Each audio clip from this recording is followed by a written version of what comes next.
somewhere in the rolling hill country of central Virginia, in a county seat so small it barely earned a place on most 1840s maps. A surveyor by the name of Elias Corder was brought in to verify the boundary lines of a land grant that had stayed in the same family for 4 generations. It was supposed to be a routine job, nothing more than ordinary fieldwork. But when Corder lifted the framed map off the wall of the old county clerk's office, the one that had been hanging there longer than anyone in town could recall, he made a discovery that stopped him cold. Pressed flat behind that map, folded into a near-perfect square, was a second map, older, drawn in a different hand. It covered the same terrain, but showed roads that had never existed, property lines that matched no deed on record, and at its center, a marking that no one in that office could interpret, a large tract of land, nearly 400 acres, with no owner's name attached. Instead, there was only a symbol, a small, meticulously drawn iron key. Within a week, 3 men who had laid eyes on that second map were dead. Within a month, the map itself had vanished from county records, and the land it depicted, those nameless 400 acres, remains to this day beyond the bounds of what most folks in that county are willing to acknowledge aloud. Before we go further into Elias Corder's story and the buried map of Greystone County, make sure you're subscribed and have hit the notification bell so you don't miss future tales like this one. And drop a comment letting us know which state you're watching from tonight. Now, to understand what that map was concealing, we have to dig into the kinds of records that powerful men in Antebellum, Virginia, had every reason to keep hidden. To grasp what Elias Corder stumbled into, you first have to understand Virginia in the 1840s. Not the Virginia of textbooks, with its stately plantations and grand porticos, but the Virginia that simmered just beneath the surface. The one built on arrangements never meant to be written down, on boundaries drawn in private meetings, not courtrooms, on agreements sealed with handshakes between men who trusted silence more than they trusted the law. Greystone County, the name used here to protect the actual location, which remains a sensitive subject among local historians, sat in the central Piedmont, far enough from Richmond to operate with a fair degree of independence, yet close enough to feel the weight of the state's political machinery when those in power found it convenient. It was tobacco country, largely worn out by the 1840s, the soil exhausted after 2 generations of relentless monoculture. Thin, reddish-brown earth that washed away in heavy rains. The county seat itself was modest, a courthouse, 2 taverns, a general store, a Baptist church, and a population of roughly 900 white citizens according to the 1840 census. Alongside them, almost equal in number, were an unregistered and largely invisible population of enslaved men and women whose existence went wholly unrecorded. The county clerk at the time was a man named Harwell Prout. He had held the position for 11 years, having inherited it in a manner never fully explained. The previous clerk had retired abruptly and relocated to Kentucky with considerable haste, leaving behind few personal effects and no forwarding address. Prout was meticulous, fastidious in dress, deeply averse to questions he hadn't prepared answers for. He wore his authority lightly yet absolutely, as men do when they know they are protected from above by something more durable than mere reputation. The courthouse itself was a 2-story brick structure, expanded in 1831. A covered walkway connected the new wing to the old, though it always seemed slightly out of alignment, as if built by men who couldn't quite agree on where the walls ought to go. The records room occupied the back half of the ground floor, its tall windows letting in morning light, while keeping the afternoon dim. Wooden shelves ran floor to ceiling, packed with ledgers, deed books, plat maps, and the administrative debris of 3 quarters of a century of county governance. The map on the wall, the one that would eventually be taken down, had hung in the records room as long as anyone could say with certainty. It depicted the county based on what appeared to be early survey work from around the time of statehood, property lines drawn clean and confident in a way that early surveys rarely were. It was the kind of map visitors remarked upon, the one officials pointed to when showing constituents where their land began and ended. It carried authority. It looked like the truth. Elias Corder arrived in the county seat on a Tuesday in late September 1847. He was a surveyor of moderate reputation, but considerable experience, having worked across Virginia and into the western reaches of the state for 2 decades. At 41, he was a compact, precise man who kept his equipment immaculate and his opinions largely to himself. He had been hired by a widow named Dorothea Farwell to confirm the boundaries of her late husband's family land, some 230 acres that abutted the properties of 3 neighboring landowners. One of them had recently begun claiming that the eastern fence line stood 40 rods further west than the Farwell deed indicated. The dispute itself was ordinary enough. Boundary conflicts were among the most common legal headaches in rural Virginia, particularly on land that had been subdivided, sold, inherited, and sometimes forfeited over generations without anyone bothering to have it properly resurveyed. What was not ordinary was what Corder found when he began checking the official county plat maps against the field measurements he had taken over his first 2 days of work.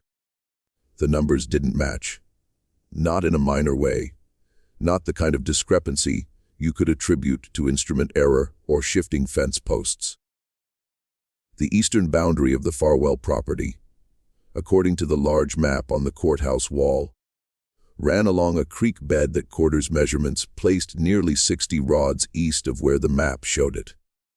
60 rods was no clerical error. It was a deliberate difference.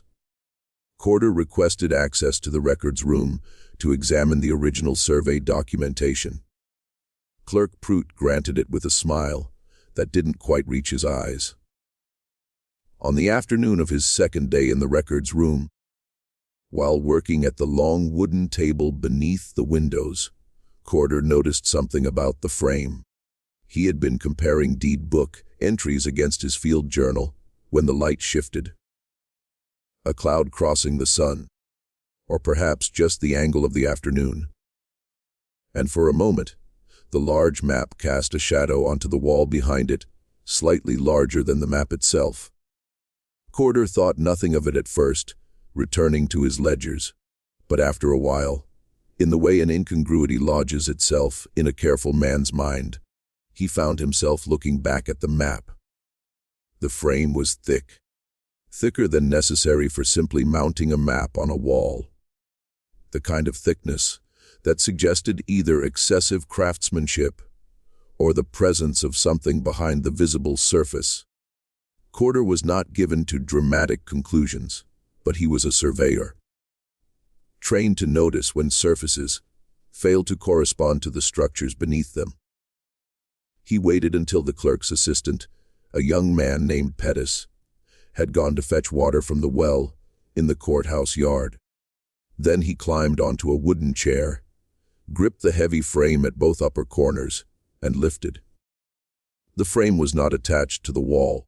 It had simply been resting against a pair of iron nails, its own weight holding it in place. It came down slowly and awkwardly, Corder pressing it against his chest and walking it down the wall rather than lifting it free all at once. When it lay flat on the floor, he turned it over. Behind the county map, pressed between its backing and a thin sheet of oilcloth nailed around the inner edges of the frame, was a second document. It had been folded 4 times with great care, kept dry by the oilcloth wrapping.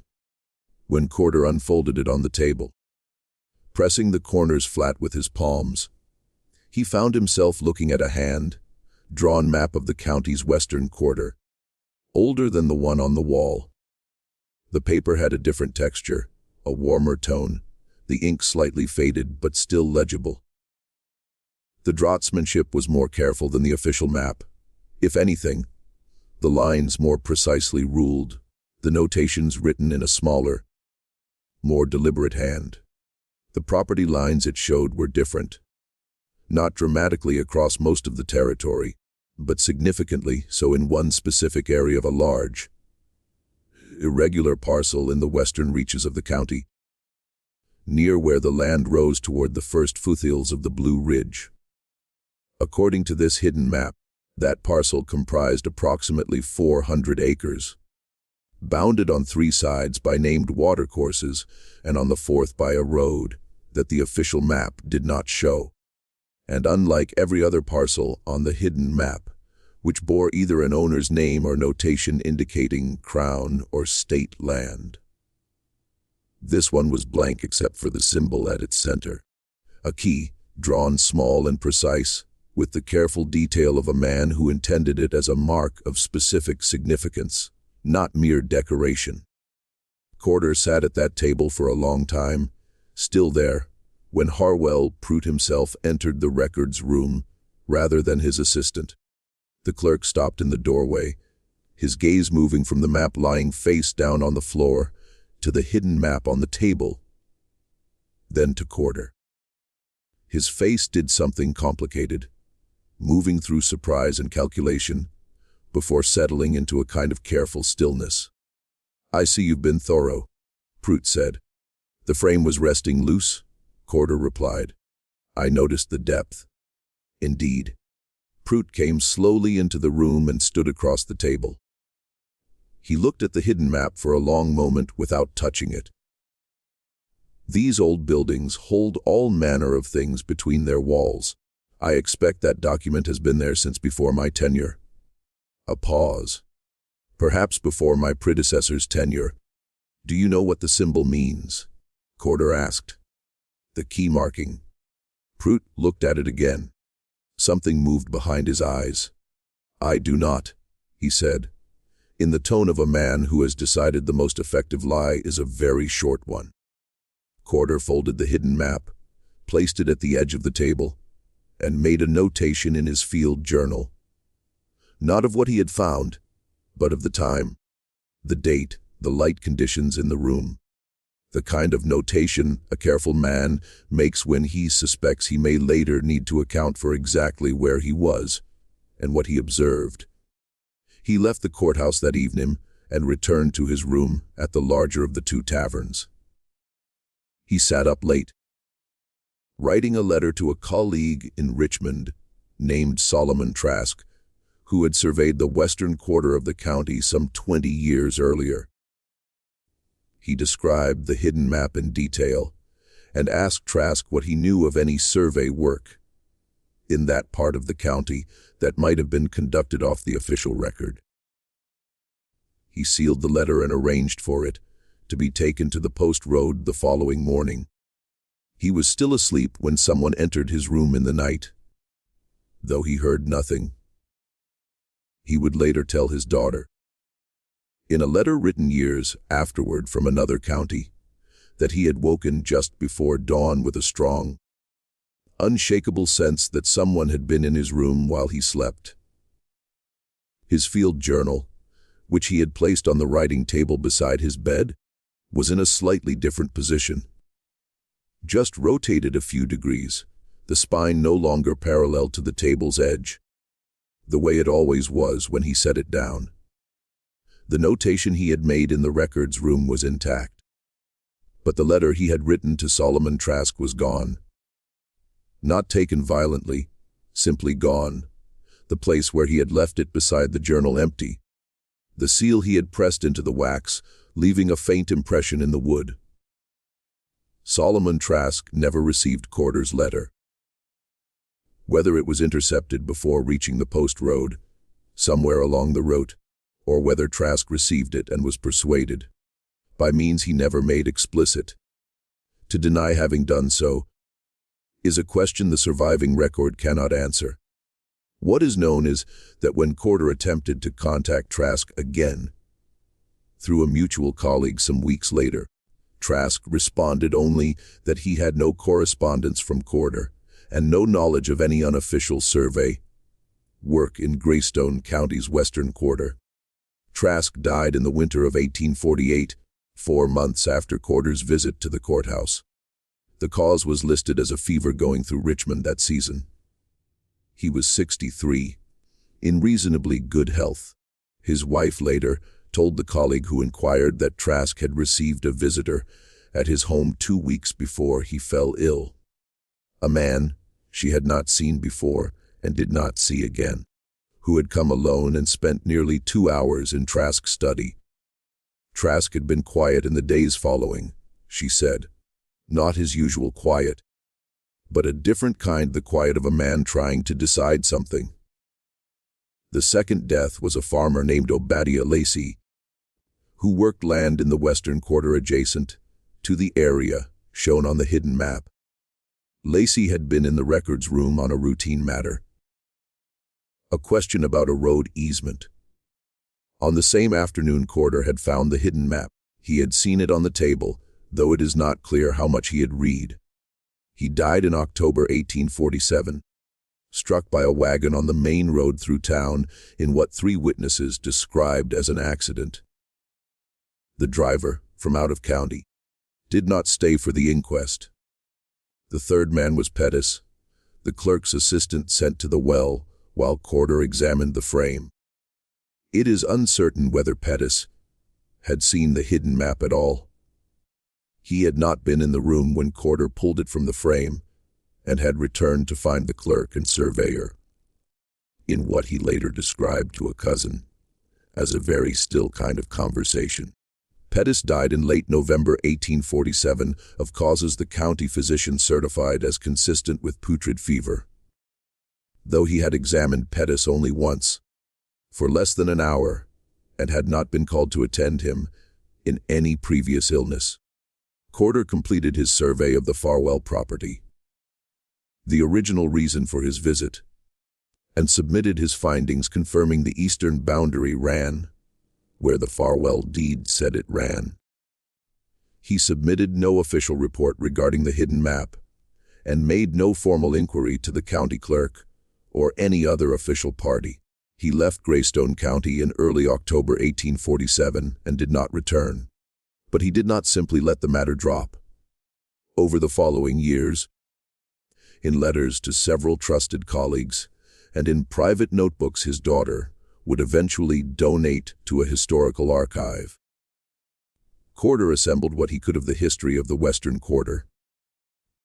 The land marked on the hidden map, the 400 acres with the iron key at its center.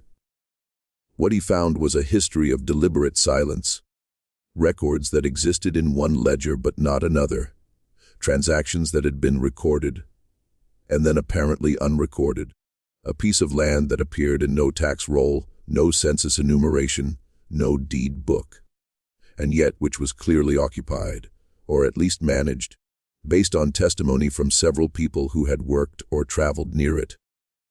The land was not empty. It never had been.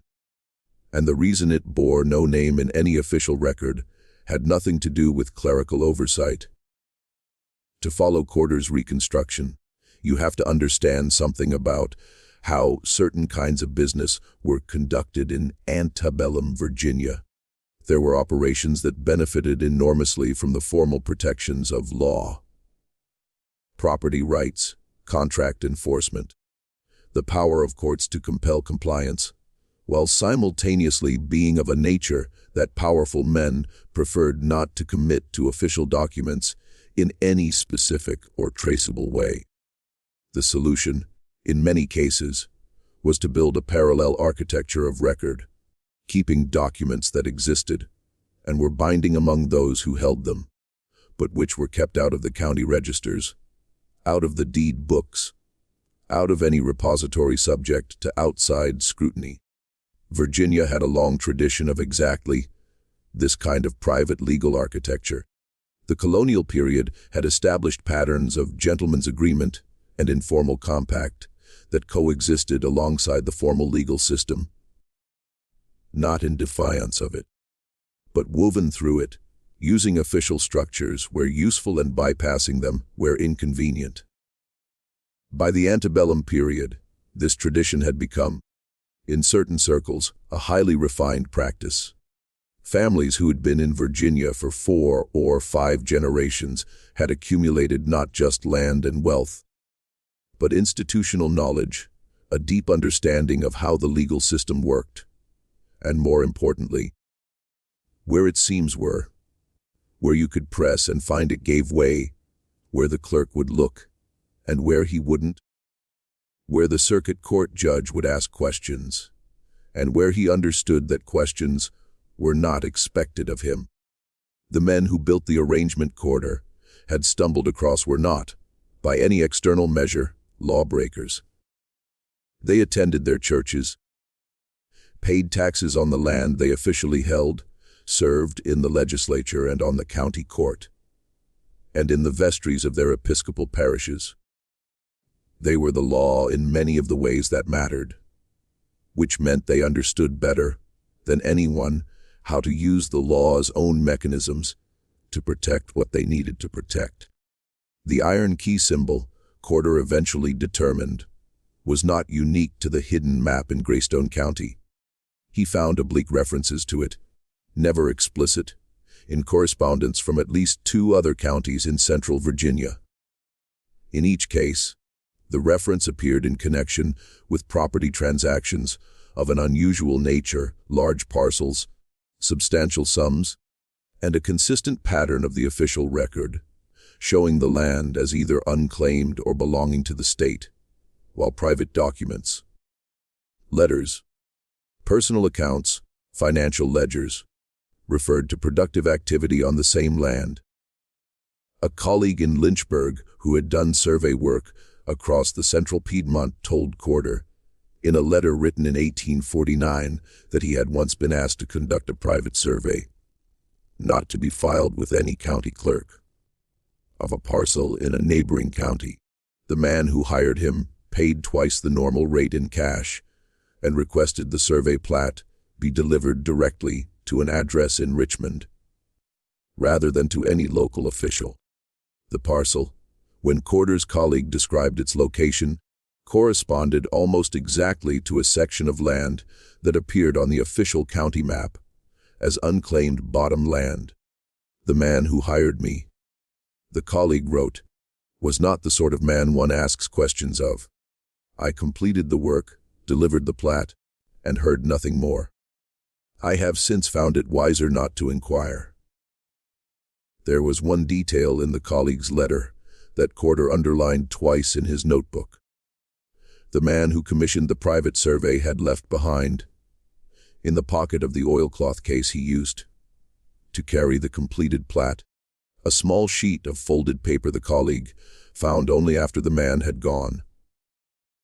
On that paper, in the same careful hand as the commissioned documents, was a list of initials, 7 of them, arranged in a column with a number beside each set. The colleague had not known what the initials represented or what the numbers meant, but he had kept the paper, reasoning that a careful man holds on to things he doesn't understand against the possibility understanding may one day be useful. He sent the paper to Corder along with his letter. Corder spent the better part of a winter matching those initials to names in the Greystone County deed books and state legislature records. 6 of the 7 he identified with reasonable confidence. Prominent men from 5 different central Virginia counties, several of whom held or had recently held public office. The numbers beside each set of initials, Corder eventually concluded, were financial figures, shares, proportional stakes in a larger arrangement whose total value he estimated, very roughly, at somewhere between $40,000 and $60,000, a substantial sum for the 1840s, enough to fund a sustained, well-organized operation over many years. Corder spent 2 years building a picture from these fragments. What that picture showed, when it began to come into focus, was not what he had initially suspected. He had assumed, in the first weeks after leaving Greystone County, that the hidden map represented a straightforward land fraud, some scheme by which powerful families had quietly appropriated county land for their own use while keeping it off the tax rolls. That would have been serious enough. But the truth, as Corder came to understand it, was both more complex and far darker. The 400 acres were not primarily a financial arrangement. They were a management arrangement. In Virginia in the 1840s, the movement of enslaved people was one of the most carefully managed aspects of plantation economics. Enslaved men and women could be sold, hired out, transferred, held as collateral, mortgaged, and traded in ways the law both enabled and constrained. But there were aspects of this management that even the most permissive legal framework created awkwardness around. Particularly when the men involved belonged to prominent families, held political office, or had reputations to protect in the drawing rooms of Richmond and Washington.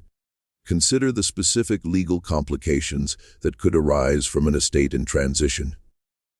When a patriarch died, his enslaved people became part of the estate, subject to probate, potentially visible to creditors, and listed in inventories that became part of the court record.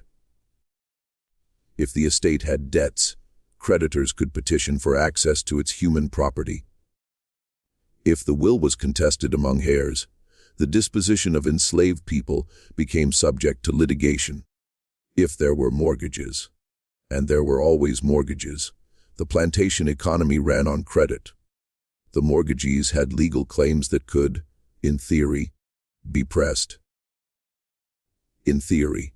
In practice, the men who held those mortgages and the men who controlled those estates were often the same class of people, connected by the same web of family relationships, business partnerships, and social obligations. They managed these complications informally, among themselves, without resorting to the courts when they could avoid it. But sometimes the complications outran the informal management. Sometimes a transaction needed to happen quickly, without any paper trail that might be discoverable, and there was no clean legal mechanism for it. That was what the 400 acres were for. The land marked with the iron key was, Corder came to believe, a kind of intermediary space, a holding place, a piece of territory that officially did not exist in any legal record, and therefore could not be the subject of any legal inquiry, where certain transactions and certain people could be kept without appearing in any document that might be subpoenaed, examined, or later introduced as evidence. The families whose money and instructions had created and maintained this space were not minor figures. Their names appeared in the state legislature, in the circuit courts, in the registers of the most prominent churches in Richmond. Their land holdings were documented extensively and publicly, all except for this one piece, carefully excised from the official record, maintained through a separate system of private instruments that circulated only among themselves. And the key symbol, Corder eventually determined, was how they marked the documents that belonged to that parallel system. An iron key, a simple image that meant nothing to anyone who didn't already know what it meant, and everything to those who did. The enslaved people held on that 400 acres had no legal existence in the county where they lived and worked and were confined. They appeared in no census. They were included in no estate inventory filed with a county court. If they were sick, no county physician would be officially called to treat them. If they died, no county register would record their death. They existed in a space the law had effectively rendered invisible. Not because the law didn't apply to them, but because the men who controlled both the land and the law had arranged things so that the law simply had no occasion to look. This was not, Corder was careful to note in his private notebooks, a unique arrangement. It was an extreme and particularly well-organized version of practices that existed in various forms across the antebellum South. What made the Greystone situation distinctive was the degree of coordination it represented, the number of prominent families involved, the sophistication of the parallel record-keeping system, and, most significantly, what happened when the arrangement began to come under threat. In the spring of 1851, 3 years after Corder had left Greystone County, a Methodist circuit preacher named Josiah Drummond began traveling through the county's western quarter. Drummond was not a man who went looking for trouble. In his mid-40s, he had worked the Virginia-Piedmont circuit for 15 years. A man of sincere, if uncomplicated, faith who saw his role as bringing the word to isolated rural areas with no regular access to church services. He had grown up in western North Carolina, the son of a mill owner who had given him a reasonable education and strong opinions about the moral obligations of a Christian man. He was not, by temperament or theology, inclined toward confrontation. He had accommodated himself, as most ministers in his position had, to the social arrangements of the communities he served. He did not preach against slavery from any pulpit. He baptized the children of enslaved people when asked, said words over their dead when permitted, and did not, in the ordinary course of his circuit, ask questions about the arrangements of the families whose farms he visited.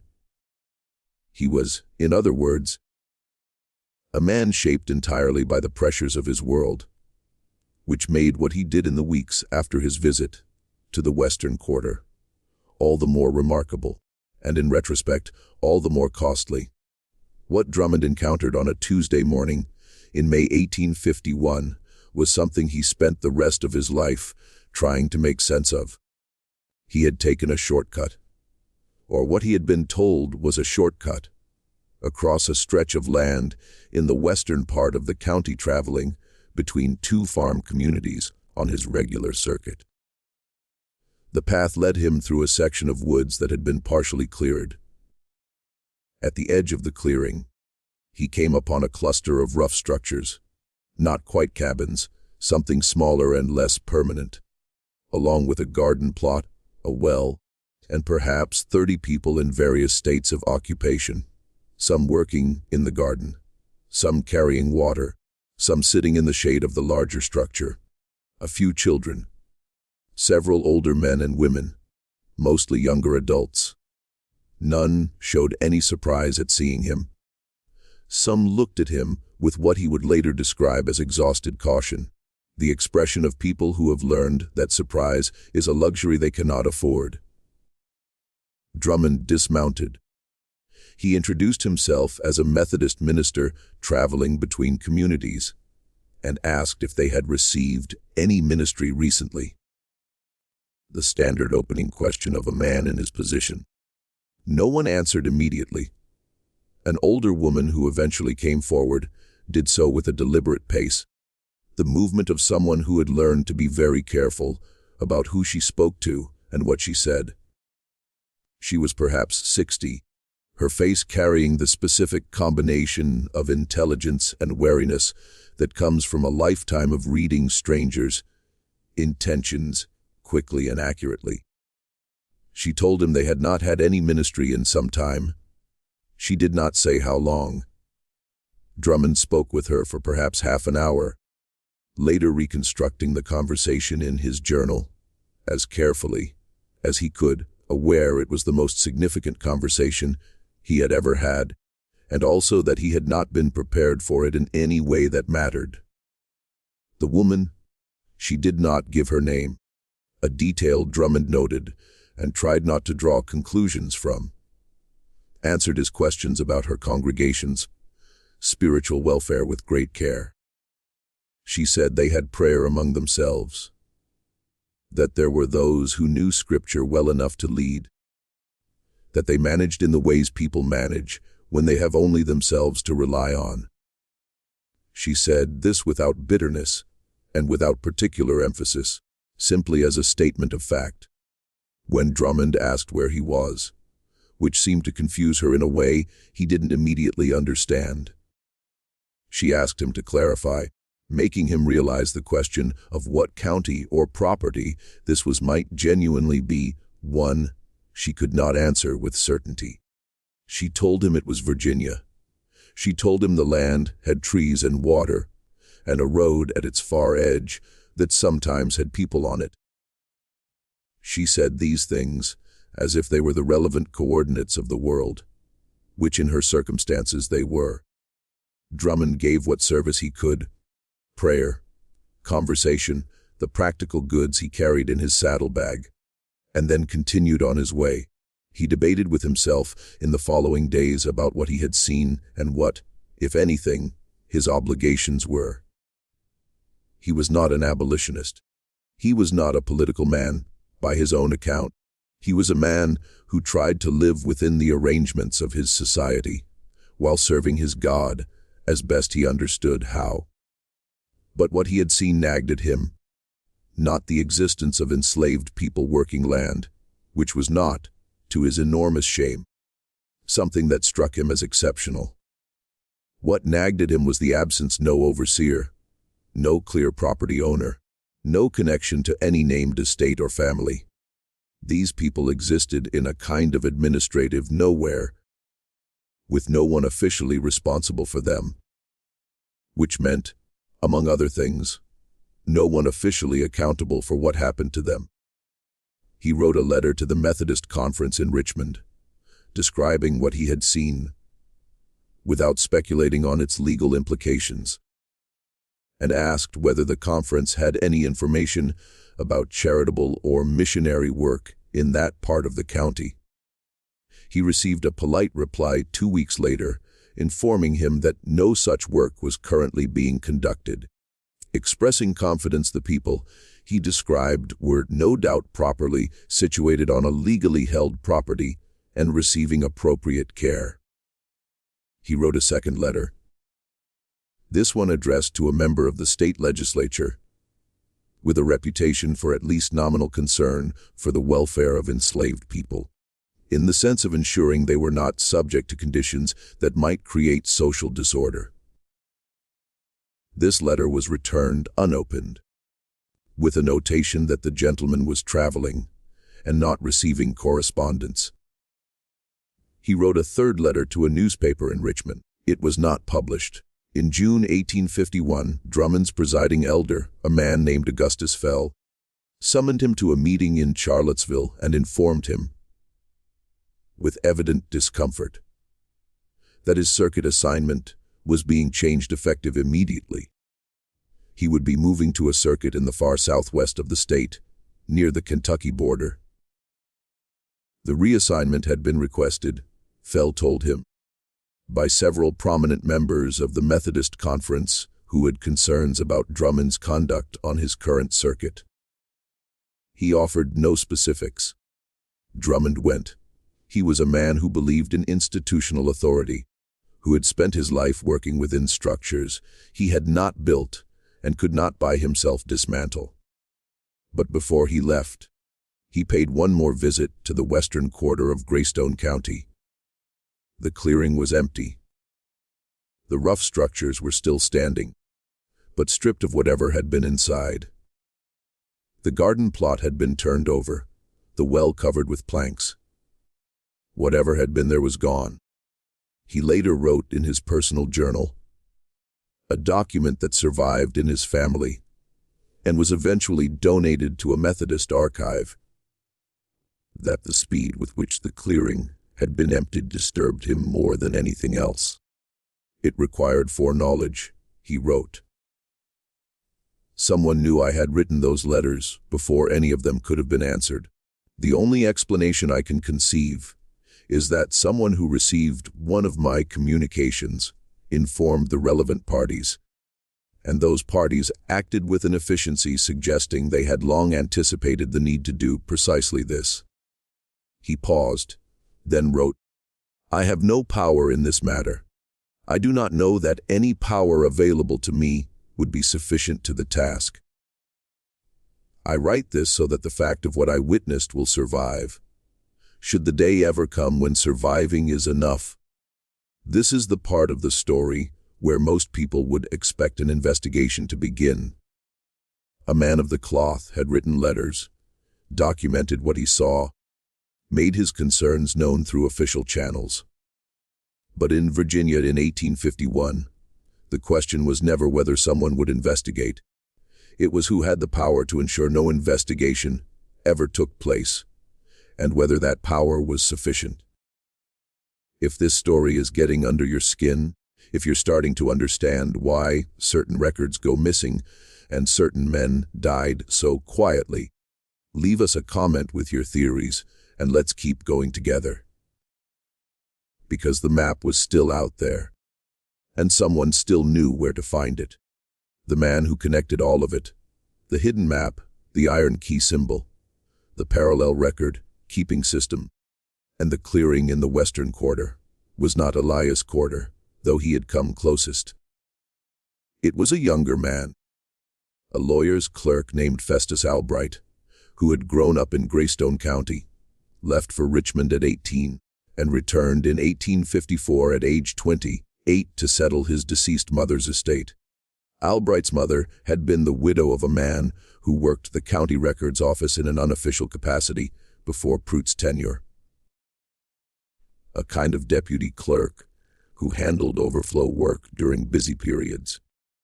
She had kept, in a wooden box in her bedroom, a collection of her late husband's papers, not official documents, but the small debris of a working life, notes, drafts, correspondence, the things a man accumulates when his work involves handling other people's papers day after day. Among those papers, Albright found a letter, addressed to his father and dated 1834, 13 years before Corder's visit. It was from a man named Renwick Holloway, and it explained, in language careful but not carefully enough coded, what the iron key symbol meant and why the map behind the frame had been placed there. Holloway was, Albright determined after a week of cross-referencing county deed books, a land agent who had worked for a consortium of families in the 1820s and 1830s.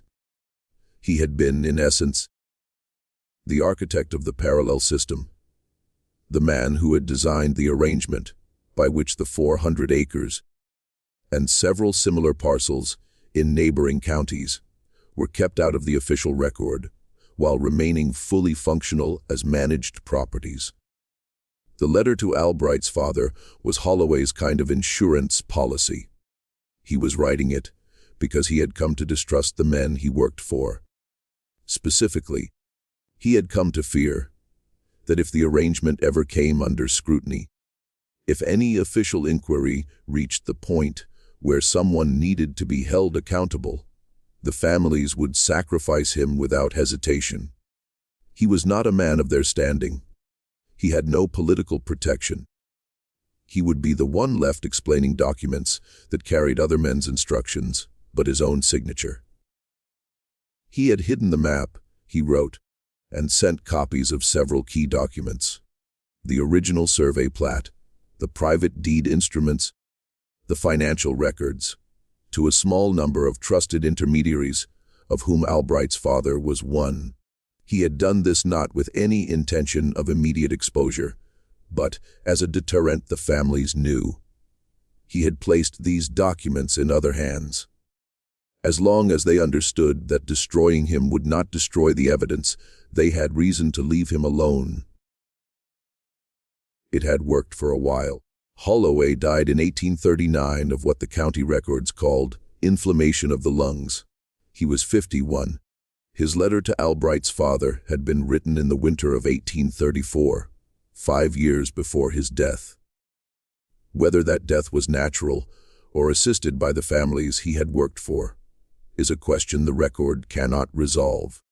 What the letter contained, what Albright now held in his hands, sitting in his dead mother's bedroom in the house where he'd grown up, was not a general description of the scheme. It was specific. It named names. It listed the families involved, their respective financial stakes, the amounts paid, the years the payments were made. It described the system of private instruments, deeds never filed, surveys never recorded, and explained how they circulated among the families, each holding copies of relevant documents, none holding all of them, so that no single man possessed evidence sufficient to implicate the others. And it described what the 400 acres were for: a way station, a managed space where enslaved people transferred between estates in circumstances the families preferred not to document could be held, sometimes for weeks, sometimes for months, until the next stage of whatever transaction was being conducted could be completed. Men and women being sold in ways that violated earlier contracts. People whose presence on a named estate would create legal complications, because they had been listed as collateral on a debt, because their sale would require a public record that might attract attention, because their legal status was complicated by provisions in an old will that had not been fully honored. The 400 acres allowed these transactions to occur in a space that did not legally exist. People could move through it without appearing in any record. Transactions could be completed without triggering any of the legal mechanisms the official system required. It was not, in the terminology of its architects, a place where anything happened. It was a place where things happened between happenings. Albright sat for a long time with Holloway's letter. He was a lawyer's clerk. He understood the value of a document. He also understood, with the particular clarity of a man who had grown up in that county and returned as an adult, what the men named in that letter were capable of, and what the distance was between his own position and theirs. He did not go to the courthouse. He did not go to the circuit court in the next county. He did not write to the newspaper in Richmond, having presumably heard what happened to Drummond's letter 3 years earlier.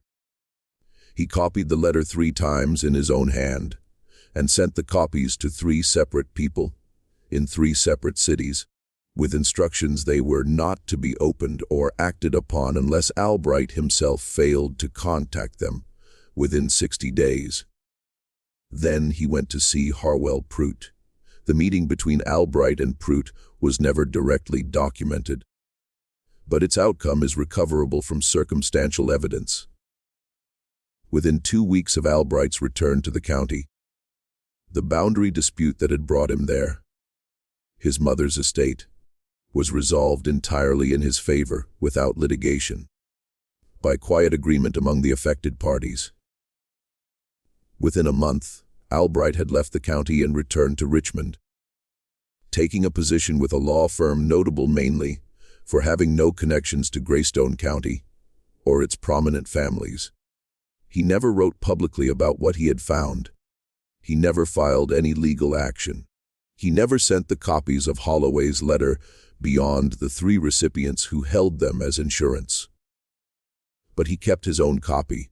When he died in 1891 at age 65, his papers, including Holloway's letter, Albright's handwritten copies, and a brief personal account of his meeting with Prout, passed to his daughter, a woman of considerable intelligence and very little patience for the arrangements of powerful men. She took the papers to a journalist in 1893. The journalist published a story, not in Richmond, where the families still had reach, but in a Philadelphia newspaper, at a time when the family's political power had diminished and several principal members were already dead.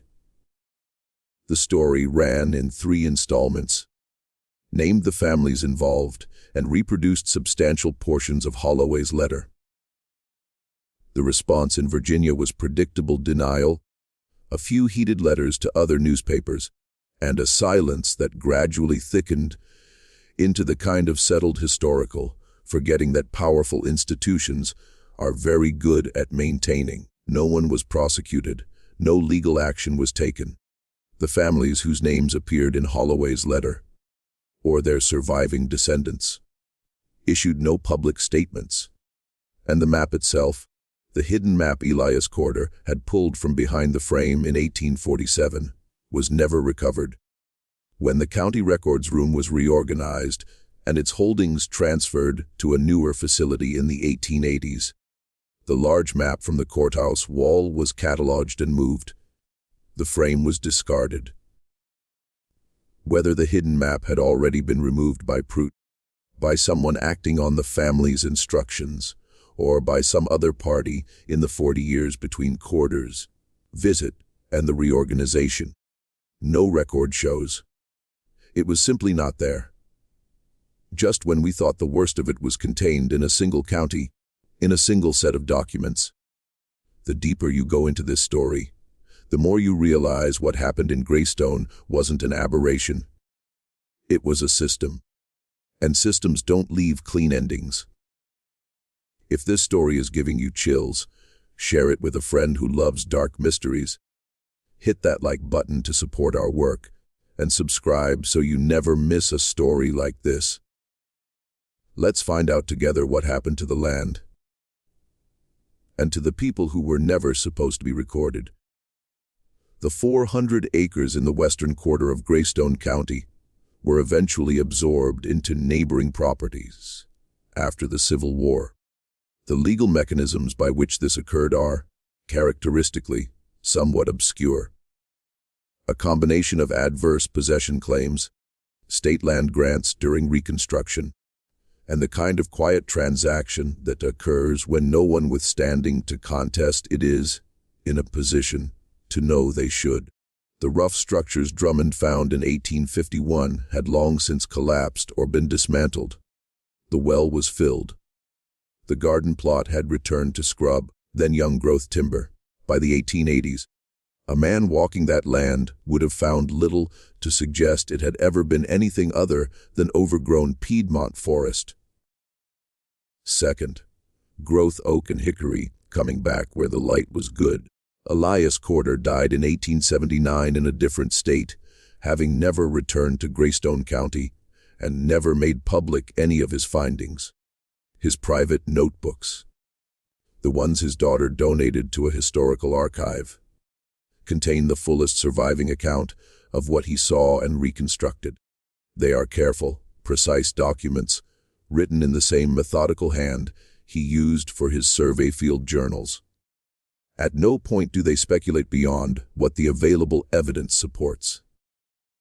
At one point, near the end of the final notebook, Corder wrote a single paragraph that stands out from the rest. I have been asked, on occasion, what I believe happened to those people, the ones on the land, the ones who existed in no record. I do not know. I have no way of knowing. That is the point of the arrangement. And it is the cruelest part of it. Not merely that they were held in that condition, but that the arrangement was specifically designed to ensure that no one would ever have cause to look for them.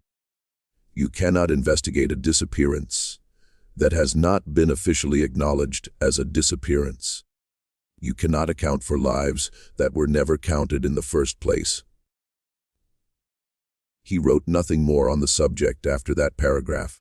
The journalist who published the 1893 story in Philadelphia, a woman named Harriet Copeland Marsh, one of the relatively few female journalists working at a major American newspaper at the time, pursued the story for 2 additional years, attempting to locate surviving testimony from people who had been held on the 400 acres or had passed through it. She found very little, a few fragments of oral history passed down through county families referring obliquely to the land in the western quarter as a place people didn't go near and didn't discuss. An elderly man who told her his grandfather had once said the worst thing about certain secrets was not that they were hidden, but that hiding them required so many people's cooperation. And that cooperation, once given, was very hard to withdraw. Copeland Marsh's follow-up articles were never published. She left the newspaper in 1895 for reasons her colleagues attributed to personal matters, but she herself, in a letter to a friend, attributed to the fact that her editor had received several visits from men she described only as connected in ways I could not fully trace to the Virginia interests I had been writing about. She kept her research notes. They passed, along with her other papers, down through 2 generations of her family before being donated to a university archive in the 1960s. They remain there, available to researchers, in a collection that sees perhaps a dozen visitors a year. The hidden map was never found, in the county once called Greystone. A county that still exists, still has a courthouse, still has a records room where deed books line the shelves. There is no official acknowledgement of any of this history. No plaque, no historical marker, no notation in published county histories. The land in the western quarter has changed hands several times since Reconstruction. It is currently divided among several private owners, none of whom, so far as anyone has determined, knows what the land was used for 150 years ago. The families whose names appear in Holloway's letter are known. Some descendants still live in the region.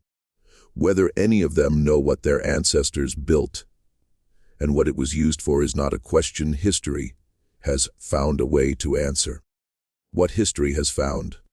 The accumulated fragments of Corder's notebooks, Holloway's letter, Drummond's journal, Copeland Marsh's research, allows us to see the shape of the arrangement, the extraordinary effort required to remove a piece of land, and the people on it from every official record, the network of powerful men needed to maintain that removal over decades, the series of deaths, reassignments, and suppressed letters that attended every moment when the arrangement came close to the surface.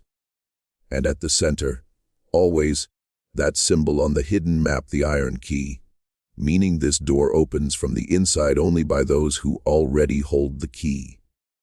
Meaning, what is inside does not need to be known by anyone outside. Meaning, this land and everything on it belongs to a different system of accounting. One that runs parallel to the official record, never touching it, never visible to anyone who doesn't already know where to look. Elias Corder looked. He pulled the map from the frame and found the other map behind it.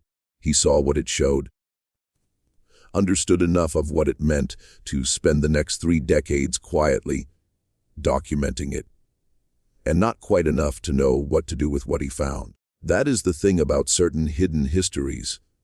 The people who discover them are rarely in a position to fully expose them, and the people who created them counted on that from the very beginning. The map Corder found in 1847 showed a piece of land that officially did not exist. It showed roads never built, property lines appearing in no deed book, a 400-acre parcel bearing no name, but only the image of a key. Somewhere in the hills of central Virginia, that land still exists. The trees are different now, the structure's gone, the well filled.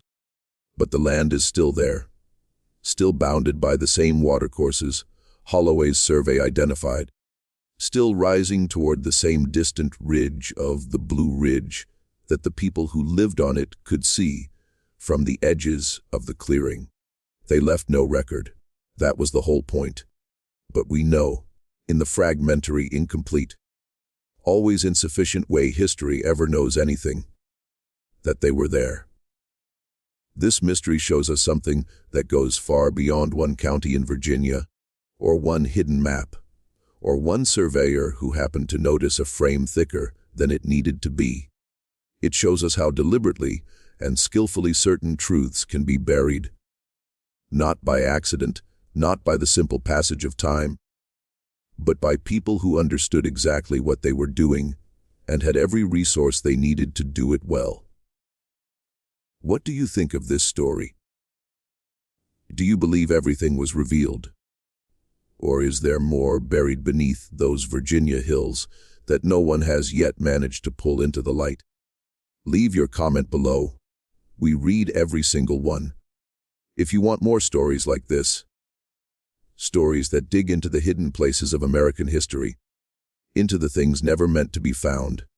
Subscribe, hit the notification bell, and share this video with someone who loves the dark corners of history as much as you do.